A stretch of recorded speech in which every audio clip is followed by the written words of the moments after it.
So last week, my roommate Jess invited me to try something called dog yoga with her at our neighbor Karen's house.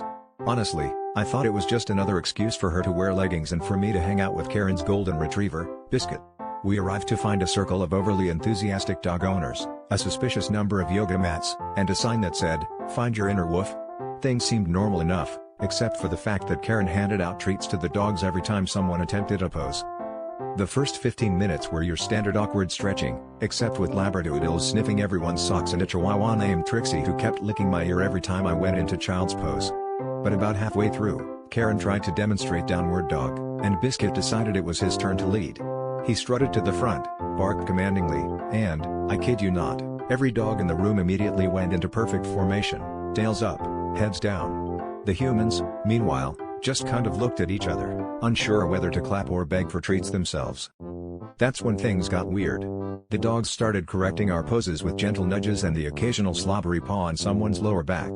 Karen attempted cobra pose, only to have her beagle, Muffin, sit on her head in what I can only assume was a canine interpretation of assisting.